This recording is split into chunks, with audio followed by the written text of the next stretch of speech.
Video में आगे बढ़ने से पहले लाइक शेयर सब्सक्राइब जरूर करें। नारूला का उदय, पंजाब का प्रचारक जो विश्वास और समाज की नींव हिला रहा है पंजाब के दिल में, एक ऐसी भूमि जो ऐतिहासिक रूप से अपनी सिख विरासत, सुनहरे गुरुद्वारों और हिंदू सिख परंपराओं की मिश्रित संस्कृति से परिभाषित है। एक भूकंपीय परिवर्तन हो रहा है।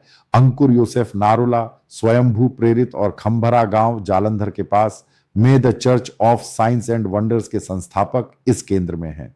2008 में एक छोटी सी सभा से शुरू हुआ यह आंदोलन भारत के सबसे बड़े प्रचारक आंदोलनों में से एक बन गया है, जो रविवार की पूजा सेवाओं के लिए 400,000 तक की भीड़ खींचता है और ऑनलाइन स्ट्रीम के माध्यम से लाखों और लोगों को जोड़ता है। लेकिन यह केवल आध्यात्मिक पुनरुत्थान की कहानी नहीं है, यह आक्रामक विस्तार, कथित सामूहिक धर्मांतरण, राजनीतिक चालबाजी और गहराती धार्मिक दरारों की कहानी है। नारुल्ला का मंत्रालय सिख गुरुद्वारों को गांव दर गांव खाली करने का आरोपी है। हिंदू और सिख समुदायों से दलितों को चमत्कारों के वादों से लुभा रहा है और यहां तक कि अंतर्धार्मिक तनावों को भड़का रहा है। सिख नेताओं की शिकायतों और सरकारी एजेंसियों की जांचों के बावजूद उसका प्रभाव केवल बढ़ता जा रहा है, जो पंजाब के जनसांख्यिकीय और सांस्कृतिक परिदृश्य को नया आकार दे रहा है। यह लेख नारूला की घटना में गहराई से उतरता है, इसके उद्गम, प्रभावों, विवादों और व्यापक निहितार्थों की खोज करता है, बिना कठोर सच्चाइयों पर पर्दा डाले। चमत्कारों के पीछे का आदमी, अंकुर नारूला की गवाही और उल्कापात उदय। नारूला के पंजाब पर पकड़ को समझने के लिए उनकी व्यक्तिगत कहानी से शुरू करें, एक क्लासिक धर्मांतरण कथा जो दबे कुचले लोगों से जुड़ती है। पंजाब में एक हिंदू परिवार में जन्मे नारूला अपनी पूर्व धर्मांतरण जीवन को निराशा, व्यसन और आध्यात्मिक शून्यता से ग्रस्त बताते हैं। अपने मंत्रालय के प्लेटफॉर्मों पर साझा की गई विभिन्न गवाहियों में वे 2007-2008 के एक निर्णायक क्षण को याद करते हैं, जब वे गंभीर स्वास्थ्य समस्याओं और शराब की लत से जूझ रहे थे। राहत की तलाश में उन्होंने एक ईसाई प्रार्थना सभा में भाग लिया, जहां वे दावा करते हैं, यीशु मसीह की शक्ति से एक चमत्कारी उपचार हुआ। मैं टूटा हुआ था, पाप में खोया हुआ, लेकिन प्रभु ने मुझे छुआ और मैं मुक्त हो गया। नारूला ने लाखों द्वारा देखे गए वीडियो में प्रचार किया है। यह अनुभव, वे कहते हैं, ने उनके पूर्ण धर्मांतरण को उत्प्रेरित किया, जिससे उन्होंने अपनी हिंदू जड़ों को त्याग दिया और अपना जीवन प्रचार के लिए समर्पित कर दिया। नारूला की जीवनी, जैसा कि उनके मंत्रालय की वेबसाइट और चर्च साहित्य में विस्तृत है, उन्हें एक पूर्व संशयी के रूप में चित्रित करती है जो दिव्य शक्ति का माध्यम बन गया। उन्होंने अपना मंत्रालय केवल 3 सदस्यों के साथ एक छोटे कमरे में शुरू किया, लेकिन वर्षों में यह करिश्माई प्रचार, कथित उपचारों, कैंसर से लेकर पक्षाघात तक और पंजाब के हाशिए पर पड़े दलित समुदायों पर फोकस के कारण फूल गया। 2010 तक उनके चर्च ने हजारों अनुयायियों का दावा किया। आज यह भारत और विदेशों में 130 से अधिक शाखाओं का दावा करता है, जिसमें 2.6 मिलियन से अधिक सब्सक्राइबर्स वाला यूट्यूब चैनल और साप्ताहिक लाखों तक पहुंचने वाली लाइव स्ट्रीम है। उनका 24 घंटे का टीवी चैनल अनुग्रह टीवी सिख कीर्तन शैलियों की नकल करने वाले उपदेश प्रसारित करता है, पूर्ण पंजाबी भजनों और गुरुद्वारों जैसी दिखने वाली चर्च डिजाइनों के साथ, ताकि ईसाई धर्म परिचित और सुलभ लगे। ईसाई धर्म का यह पंजाबीकरण, जैसा कि आलोचक कहते हैं, कोई संयोग नहीं है। नारूला का दृष्टिकोण स्थानीय संस्कृति को पेंटेकोस्टल उत्साह के साथ मिश्रित करता है, जो सैद्धांतिक गहराई पर तत्काल चमत्कारों पर जोर देता है। अनुयायी जीवन बदलने वाले अनुभवों की गवाही देते हैं। एक अनुयायी नारूला की तरह पूर्व शराबी ने 2024 के आउटलुक इंडिया प्रोफाइल में दावा किया कि पादरी के पोस्टरों ने उन्हें धर्मांतरण और संयम की ओर ले जाया, लेकिन संशयी इसे मैनिपुलेटिव रंगमंच के रूप में देखते हैं जो कमजोरी का शिकार करता है। मनोवैज्ञानिक दृष्टिकोण से ऐसी गवाहियां पुष्टिकरण पूर्वाग्रह पर टिकी हैं। लोग आशा की तलाश में चिकित्सकीय या संयोगी कारकों को नजरअंदाज करते हुए ठीक होने को दिव्य हस्तक्षेप से जोड़ते हैं।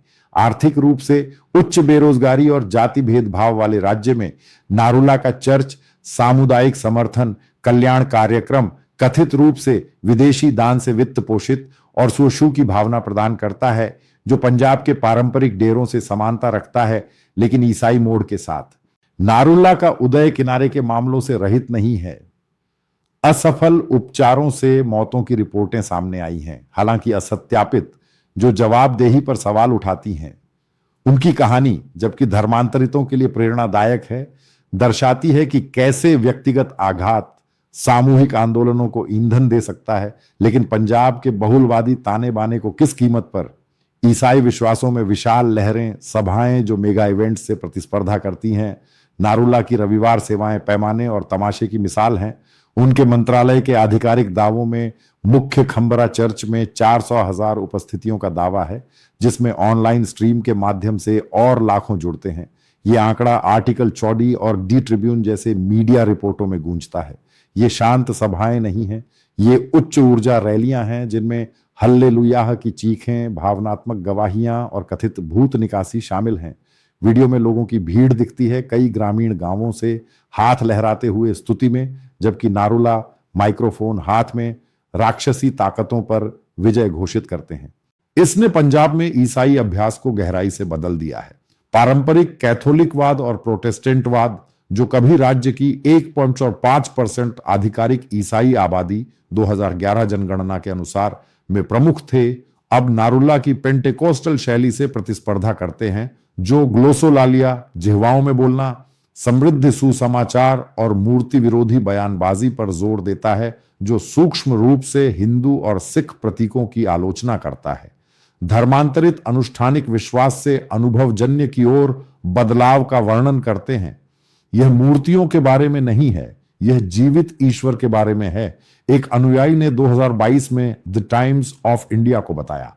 लेकिन इस लहर में बारीकियां हैं। कई उपस्थित पूर्ण धर्मांतरित नहीं हैं, बल्कि गुप्त ईसाई हैं, जो आरक्षण जैसे जाति लाभों के लिए सिख या हिंदू पहचान बनाए रखते हैं, जो उपिंडिया और सिख समूहों की कुछ रिपोर्टों में ईसाइयों के अनौपचारिक अनुमानों को 15% तक बढ़ाते हैं। कई कोणों से यह विकास दलितों के लिए सशक्तिकरण का संकेत देता है, जो जाति पदानुक्रम से बच रहे हैं, लेकिन शोषण भी। निहितार्थों में गरीबों के लिए मजबूत सामुदायिक नेटवर्क शामिल है, फिर भी ऊंचे तनाव, क्योंकि पारंपरिक ईसाई खुद को दूर करते हैं। नारुल्ला के तरीकों को कल्ट जैसे कहते हैं। गांवों में घुसपैठ, नारुल्ला कैसे पंजाब के दिल को बदल रहा है। नारुल्ला का प्रभाव पंजाब के गांवों में गहराई से प्रवेश करता है, जहां गरीबी और अंधविश्वास उर्वर भूमि बनाते हैं। ग्रामीण दोआबा और माझा क्षेत्रों में शाखा चर्च उगते हैं, अक्सर बड़े दलित सिख आबादी वाले इलाकों में। आर्टिकल 14 की रिपोर्टें विस्तार से बताती हैं कि कैसे उनका मंत्रालय इन समूहों को लक्षित करता है, मुफ्त चिकित्सा शिविर, शिक्षा और चमत्कार सत्र प्रदान करता है, जो गुरुद्वारों से भीड़ खींचते हैं। सिख नेता जुलूसों और लंगरों के खाली होने की शिकायत करते हैं। गुरुद्वारे शांत हो रहे हैं क्योंकि लोग इन नकली चिकित्सकों की ओर भाग रहे हैं। पूर्व अकाल तख्त जत्थेदार ज्ञानी हरप्रीत सिंह ने 2022 के बयानों में आरोप लगाया। ये गांव दर गांव विस्तार के तेज प्रभाव हैं। गुरदासपुर और कपूरथला जैसे स्थानों में समान पादरी नारुल्ला के साथियों जैसे हरप्रीत सिंह देओल सहित सिखों को प्रलोभनों से लुभाने के आरोपी हैं। नकद, नौकरियां या इलाज के वादे। 2025 की आईपीसी प्रेयर रिपोर्ट ने इसे सिखों को प्रभावित करने वाला पुनरुत्थान कहा, लेकिन सिख संगठन इसे जनसांख्यिकीय तोड़फोड़ के रूप में देखते हैं। किनारे के मामले मिश्रित परिवारों में शामिल हैं, जहां एक सदस्य धर्मांतरित होता है, घरों को तोड़ता है। व्यापक निहितार्थ, पंजाब की सिख बहुमत 2011 में 77%, अगर अनियंत्रित रही तो कम हो सकती है, जो भाजपा और अकाली दल नेताओं से धर्मांतरण विरोधी कानूनों की मांग को बढ़ावा देती है। फिर भी विकास जारी है। 2022 के विरोधों के बावजूद जहां हिंदू सिख समूहों ने चर्चों को तोड़ा, नारुल्ला का मंत्रालय उत्तर प्रदेश और मध्य प्रदेश जैसे राज्यों में फैला। जबलपुर में 2025 के एफआईआर धमकियों से जबरन धर्मांतरण के आरोप लगाते हैं। राजनीतिक शक्ति का खेल, हिंदू और सिख समुदायों के नेता वेदी पर, यहां यह विस्फोटक हो जाता है। नारुल्ला के कार्यक्रम राजनीतिक दिग्गजों को आकर्षित करते हैं, जिसमें हिंदू और सिख पृष्ठभूमि वाले भी शामिल हैं, जो वोटों की खोज में सार्वजनिक रूप से हल्लेलुयाह चिल्लाते हैं। 2024 में भाजपा के अमित शाह ने पंजाब यात्राओं के दौरान अप्रत्यक्ष रूप से धर्मांतरणों को संबोधित किया, फिर भी उनकी पार्टी ने पादरियों को लुभाया है। आपने 2025 में नारुल्ला के सहयोगी जतिंद्र मसीह गौरव को पंजाब अल्पसंख्यक आयोग के अध्यक्ष के रूप में नियुक्त किया। द ट्रिब्यून के अनुसार कांग्रेस विधायक जैसे रामिंदर सिंह आंवला सेवाओं में शामिल हुए, चमत्कारों की प्रशंसा की। 2025 का एक वायरल इंस्टाग्राम रील राजनेताओं को नारुल्ला के मंच पर दिखाता है। भीड़ के बीच प्रशंसाएं गूंजती हैं। यह अंतर समुदाय समर्थन हिंदू और सिख नेता ईसाई प्रचारकों से मिलते हुए वोट बैंक राजनीति का संकेत देता है जो धार्मिक निष्ठा पर भारी पड़ता है। निहितार्थ, यह धर्मांतरणों को सामान्य बनाता है, सिख राजनीतिक प्रभुत्व को कमजोर करता है, लेकिन दूसरे कोण से यह पंजाब की बहुलवादिता को उजागर करता है जहां नेता खंडित मतदाता में दांव लगाते हैं।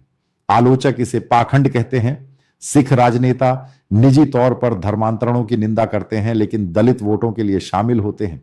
किनारे के मामले में बैकलैश शामिल है, जैसे 2025 के विरोध जो नारुला के विदेशी फंडिंग में ईडी जांच की मांग करते हैं। सिख नेताओं का क्रोध, शिकायतें, एजेंसियां और अटूट विकास। नारुला के खिलाफ सिख शिकायतें जोरदार और बहुत हैं।